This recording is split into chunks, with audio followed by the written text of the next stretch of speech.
Hi everyone, I'm back again with a new guest, Allison. Hi Allison, how you doing? I'm good. How are you? Allison, in Dallas for an event and meeting again fellow credit union friends. So we were just chatting, talking about Elizabeth before we started the discussion. So hi to Elizabeth again. So we are at her yesterday. So Allison, firstly, thank you for agreeing to come on the podcast.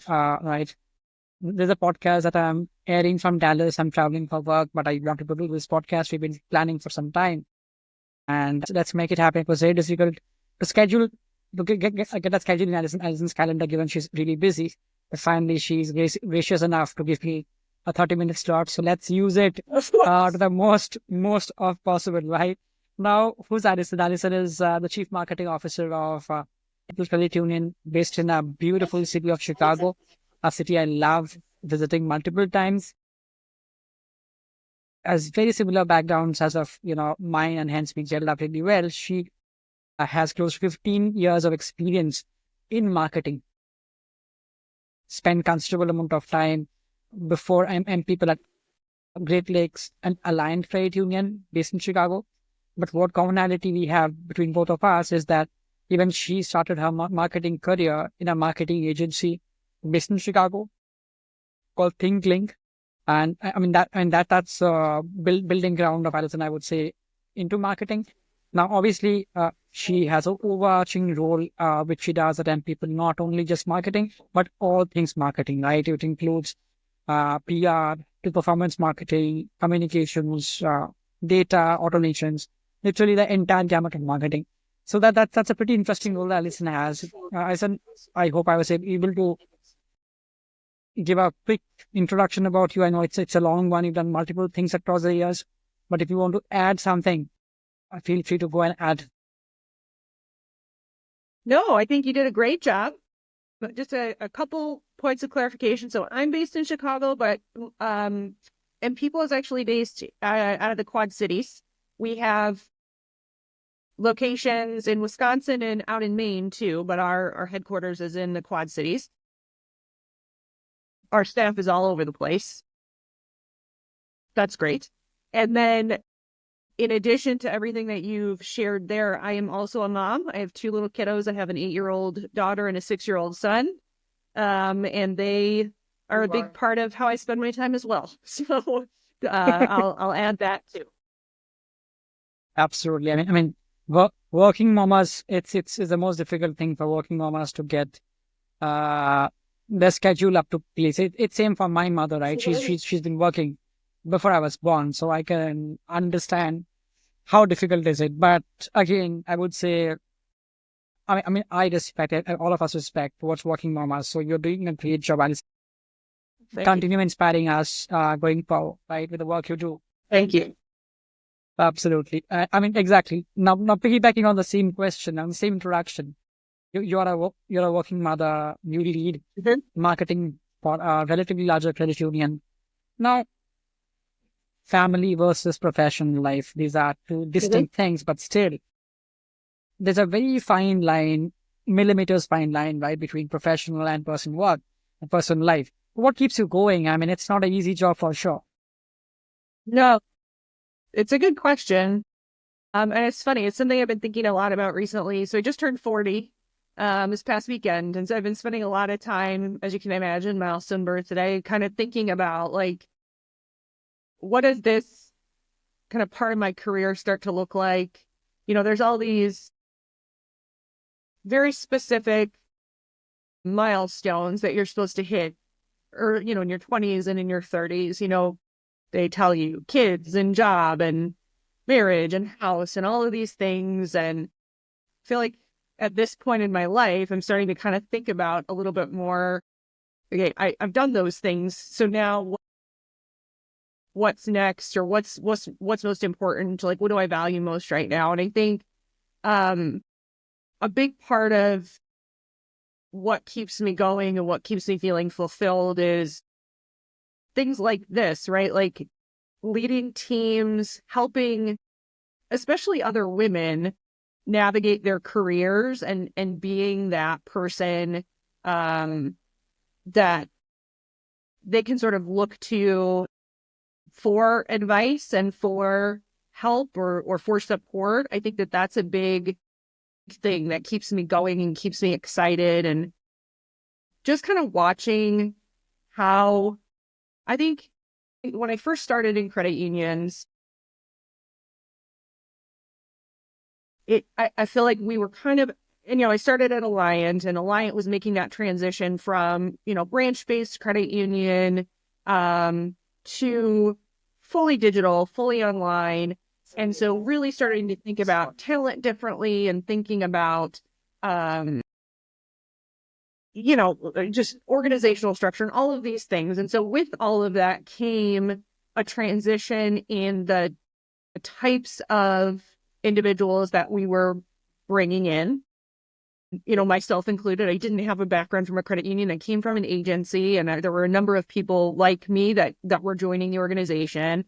And that wasn't just at Alliant. That was, I think, something throughout the entire credit union industry that was starting to happen, as there was just this, I think for so long, there had been folks that had just worked in credit unions, and new and different people were starting to come in. And so I say all of that because I think we're at this point now, again, where we're starting to look at, or we're starting to see different people with different backgrounds coming into credit unions. And that's something that's really exciting, to be able to be there for that, and to be able to, help, I guess, the next generation of people who are coming into the industry, build their careers. So I think that's one big thing that keeps me going. And then I would say the other thing is, I have 2 kids. I want to be a good role model for them. I am a child of parents who did not go to college. I want them to see me succeed at things so that they know that they can do it too, and so I think whether that's through my career or furthering my education or, myriad other things, being an example for them is a big part of what keeps me kind of going along. I mean, that's very, I would say, deep, right? Because I understand that you want to be a role model for your child, and that's what I think all parents do want. I don't have kids, but I could so well feel this what we have within you. This is fantastic, Allison, and I think fortunate are kids whose parents to think like this. That I want to be a role model. I think this is fantastic. I really feel great for your kids, and I wish them all the best. Thank you.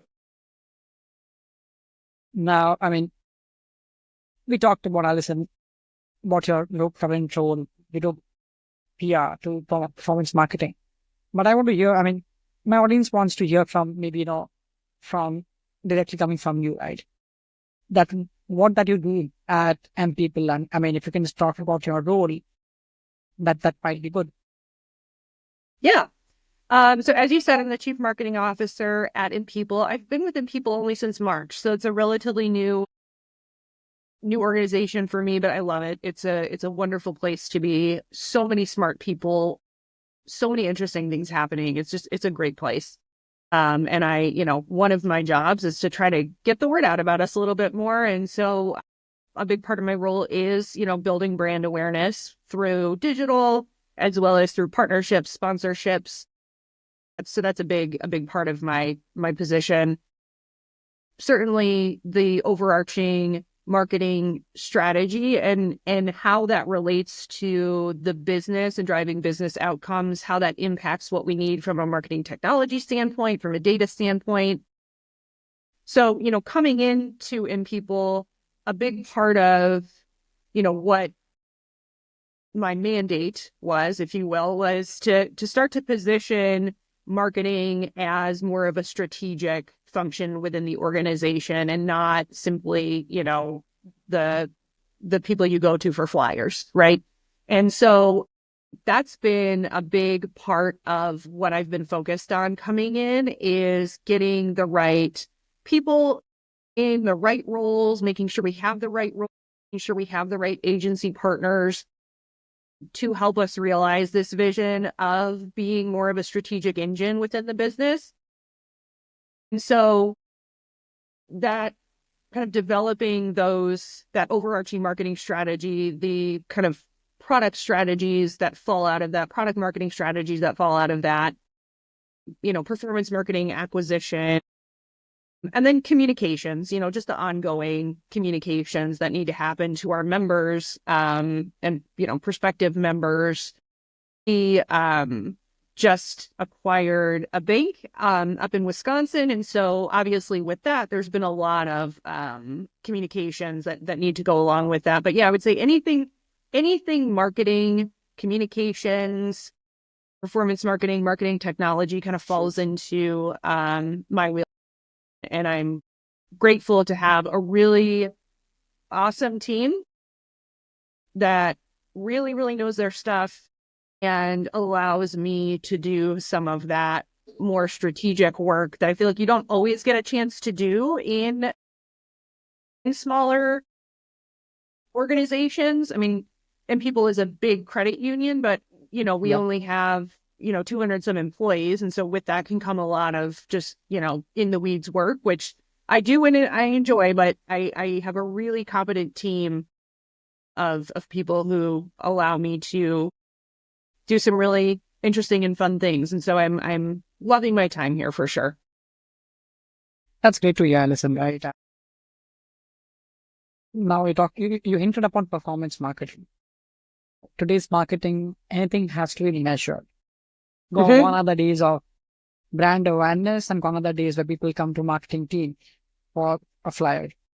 That's not what you're doing. You're building a highly efficient performance marketing team to drive one, Empeople's growth, and second, to manage communication to members, to the external world, talking about values, talking about what Empeople stands for.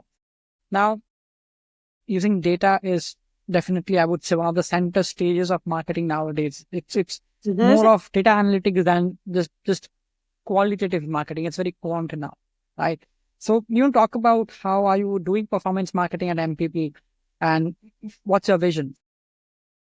Yeah, it's a great question. And I will answer it in a couple of ways. One, I think performance marketing and, data-driven marketing, people talk about it a lot. Obviously, it's like very much a buzzword and has been for a while.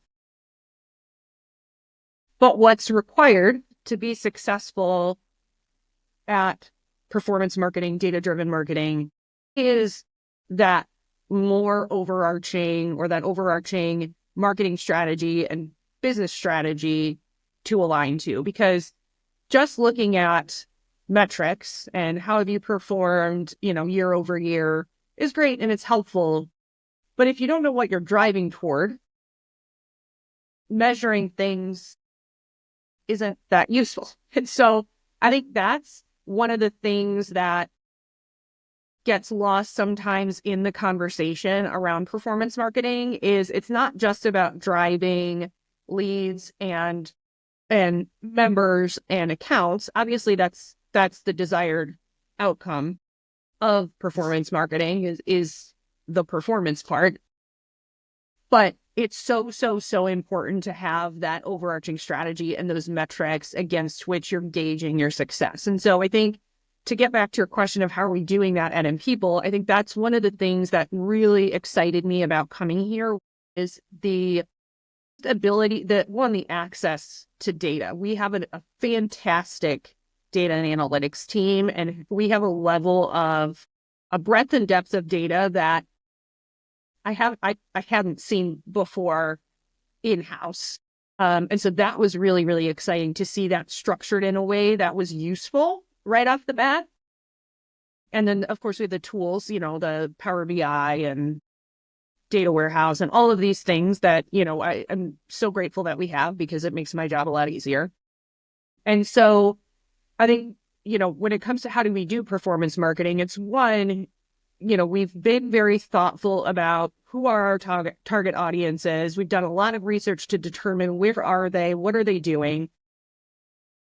what channels are they on? And then we've been able to really develop a strategy that hits those people in the channels that they're using. And then we can, very importantly, measure how successful are we being at hitting those people, and then what are they doing once they come to us? And I think that's the piece that, again, can get missed when it comes to performance marketing is what getting them in the door is great, but then 90 days, 180 days, a year from now, how well are they performing?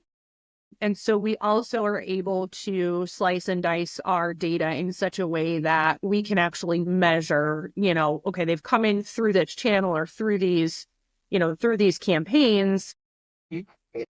Now, what are they doing with us? And so being able to see that, being able to see their profitability, profitability at the member level, all of that stuff is so wonderful as a marketer, because you can actually make decisions about the channels that you're using based on the business outcomes that it has for your organization.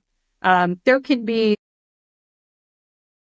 anomalies in that too. You obviously need to have, I think, enough understanding of your membership and your business to be able to dig into that data where you need to better understand, is what I'm seeing a result of just the marketing, or are there other things happening in the business that are affecting this? But I think that's a long-winded way of saying we have a lot of data that we're able to tie together at the member level and be able to understand what people are doing once they come in, and having that data allows us to act more quickly, I think, than maybe, other credit unions might be able to, just because we have that information, and, have a team of people that are really able to dig in and look at it, and tease out insights effectively. I think exactly to your point, right? I mean, attribution is one of the most important things. You cannot attribute your spend to outcome.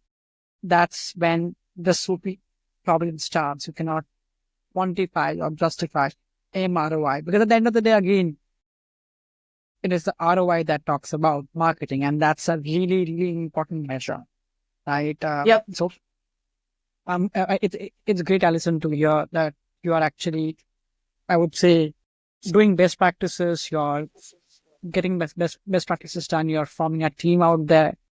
You're new. I know you're new to the credit union, but I'm sure that the credit union has gained a lot of muscle power in marketing by getting you on board. I'm sure, and we hear much bigger, greater things happening for people going forward in terms of growth. So we keep a close eye on what's happening in Empeople, and whatever happens, we'll be cheering from the side that yes, it's because Allison is acquiring the next set of assets, or acquiring the next set of new members, right? So we'll be always there about. I hope so. Thank you. Fingers crossed. Absolutely. Yeah. Thanks. A lot of marketing, right? I mean, even I'm marketing geek, so I'm talking about marketing a lot. But I would ask you about, your leadership style. Now, you're a legitimate team over there. You're building a team. You have agency partners working with you, etc. Now, obviously, leading. I mean, there are a few things which are very important for a leader, like being honest, having empathy, for example. I mean that's personally, a couple of them are very important for me. Is being honest, having empathy, helping people grow in their career, right? I'm sure you would have few leadership styles that you have imbibed across the years with Align, Greatly Excellent, and Peak. You want to talk about any of your leadership styles that you think, you have, that's what you think that really works out well? Yeah. I think, one, I would just say, leading people is probably my favorite thing about my job. I think it's the hardest thing about my job, but I think it's also the thing that I enjoy the most and find the most rewarding. Yeah, I mean, as you said, my leadership style is sort of a hodgepodge of things that I've learned to do and not do from leaders that I've been lucky enough to um, whether it's been mentors, whether it's been people I've worked for that have done really great things, whether it's people that I've worked for that like I've thought I probably wouldn't do it that way. I've had a chance to learn a lot. Yep. Sure. And so I think my leadership style, I try to be an empowering leader. And I don't mean that in the terms of like being rah, rah, rah, like, a cheerleader. I do mean though, really trying to, one, be thoughtful about what positions I have on the team and who's in those positions. I think starting from a place of what do I need for this team in terms of positions? What do I need for this team to be successful? And then making sure that the right people are in those seats. I think that's the first thing, because then it's a lot easier to empower your team, let your team make decisions, let your team make suggestions, let your team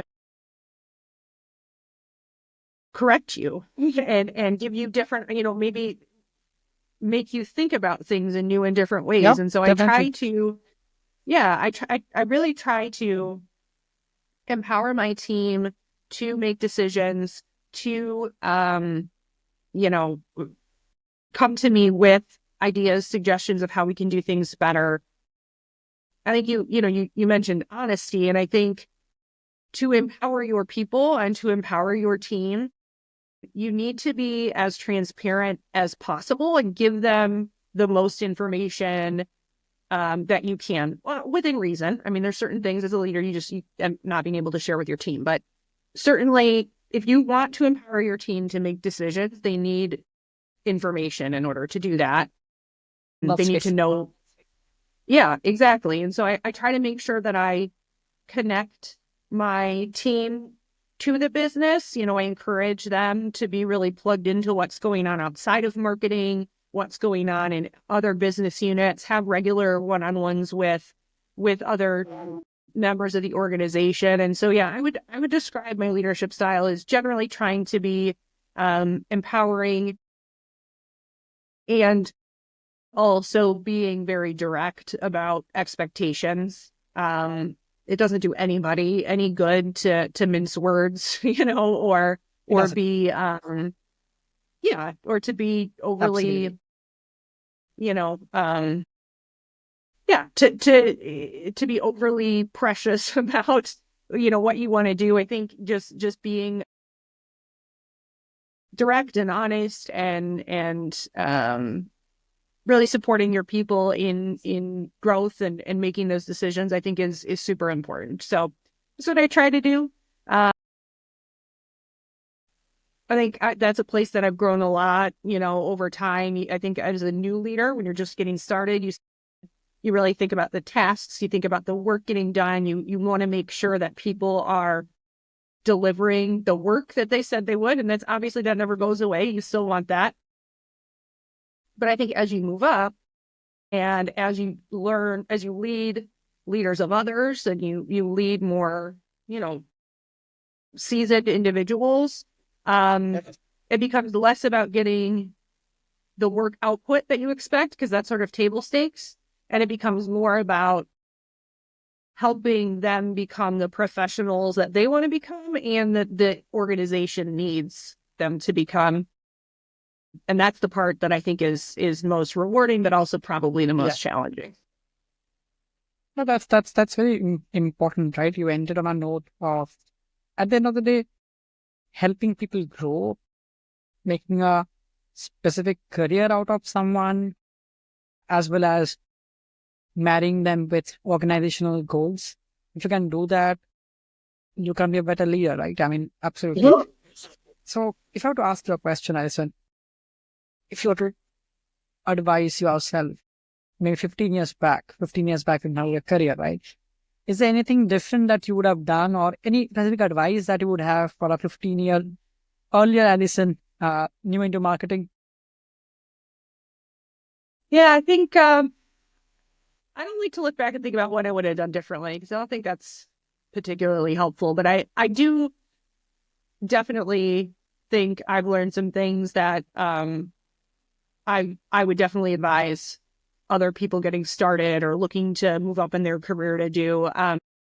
One of the, early in my career, I'll never forget, I had a boss who, he was great. And then he just kind of started, you know, not being as, he used to really advocate. He was really advocating for me and my team. And then that kind of stopped. And I remember having to go to him and saying, like, I don't know what's going on with you, but this isn't like, I'm not getting the support I need from you to be able to do my job effectively. Like, what's changed, And I remember I was in my early 20s and I was so nervous about having this conversation, but I just felt like, okay, if I'm going to do, if I'm going to continue to be successful here, I need to have this conversation. And I'll never forget, I like braced for impact after I said this. And he said to me, thank you. You're right. Like, you're right that things are different. And, basically just kind of shared with me some personal stuff he had going on and just, my head has not been in the game essentially. But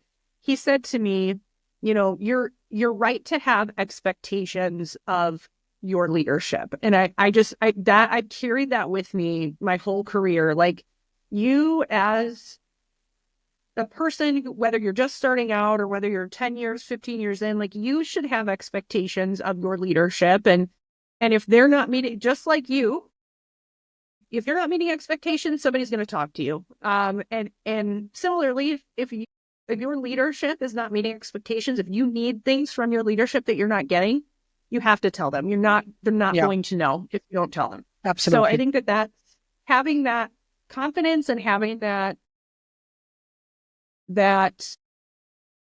just having those open and honest conversations, I think is super important to have with your leaders. Um, and I think the other thing, and this is something that probably everyone on this show has come in and said, but building your network is so, so, so important. And building your network professionally, I mean, obviously you need people in the room talking about you when you're not there and advocating for you when you're not there. So building those relationships authentically is really important.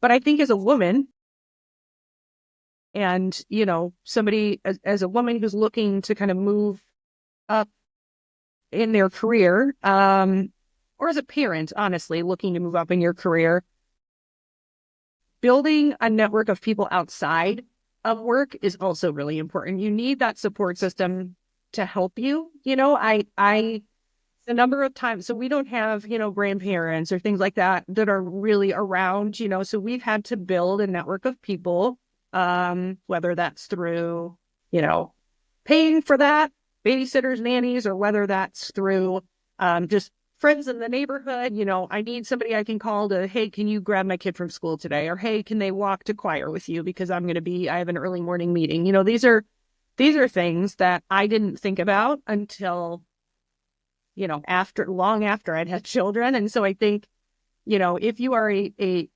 young professional and you are a parent, man, woman, whatever, doesn't matter, having that network of people outside of work is Very extremely important. important for success. That's very So I important. think whatever that looks like for you, you should work to build. And it doesn't need to be, I think people default to, it needs to be extended family.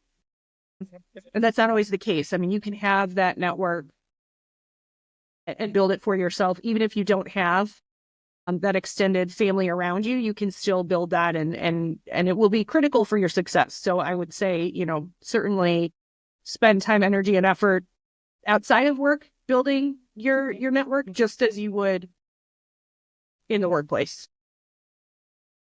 That's amazing, right? I mean, again, to your point that almost everyone in this show has talked about the importance of network. And I cannot emphasize more on that because at the end of the day, you are what your network is. I mean, it's Mm-hmm. very important to understand early on in your career, which all of us might have understood, both of us have understood that. But anyone who's an aspiring domain leader in community bank, fintech, it doesn't matter. But you have to focus on building your. But Alison, this was great. Like this half an hour chat was absolute candid conversation. Me sitting in a restaurant in Dallas and doing the podcast. So this was also new for me. But this was great, Alison. Thank you. Thanks again for joining this show. I appreciate. Yes, thank you so much for having me. It was great to talk to you, and hopefully we'll be able to do it again at some point. Absolutely. We had lots of fun going forward. Will you? Awesome. Thank Thank you. you so Bye-bye. much. All right, bye-bye.